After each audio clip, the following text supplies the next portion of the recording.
2026ஆம் ஆண்டுக்கான உலகக்கிண்ண காற்பந்து போட்டியில் வெற்றி பெறும் குழு 50 மில்லியன் அமெரிக்க டாலர், அதாவது 204 மில்லியன் ரிங்கெட்டை பரிசாக பெறும் என அனைத்துலக காற்பந்து சம்மேளனமான FIFA அறிவித்துள்ளது.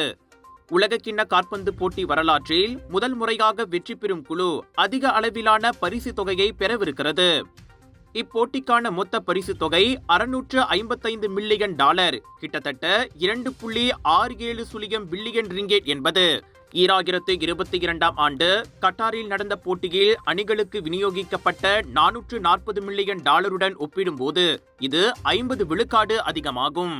அடுத்த ஆண்டு ஜூன் 11ஆம் தேதி முதல் ஜூலை 19ஆம் தேதி வரை அமெரிக்கா, கனடா மற்றும் மெக்சிகோவில் நடைபெறும் இப்போட்டியில் முதல் முறையாக 48 அணிகள் கலந்து கொள்கின்றன. இதற்கு முன் கலந்து கொண்ட 32 அணிகளை விட இது 50 விழுக்காடு அதிகமாகும். 3 ஆண்டுகளுக்கு முன்பு நடைபெற்ற உலகக்கிண்ண காற்பந்து போட்டியின் இறுதி ஆட்டத்தில் பிரான்சுக்கு எதிராக லியோனல் மெஸ்ஸி தலைமையிலான அர்ஜென்டினா அணி பெனால்டி மூலம் வெற்றி பெற்றபோது அர்ஜென்டினா கால்பந்து சங்கம் 42 மில்லியன் அமெரிக்க டாலர், அதாவது 171.36 மில்லியன் ரிங்கிட்டை பெற்றது. இறுதிப் போட்டிக்கு தகுதி பெற்றதற்காக பிரான்ஸ் அணிக்கு 30 மில்லியன் அமெரிக்க டாலர், அதாவது 122.4 மில்லியன் ரிங்கெட் பரிசு வழங்கப்பட்டது.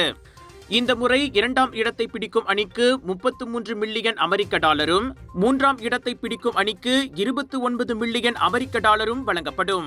சைபர் ஜெயா யூனிவர்சிட்டியின் MBA பயணம் எனக்கு ஒரு மாற்றத்தை கொண்டு வந்தது. இந்த பாடத்திட்டத்தின் நெகிழ்வுத்தன்மை எனக்கு வேலை மற்றும் படிப்பை சமநிலைப்பட உதவியது. அன்பான விரிவுரையாளர்கள் மற்றும் நடை அடிப்படையான கற்றல் என்னை நிஜ வாழ்க்கை சவால்களுக்கு தயார்படுத்தியது.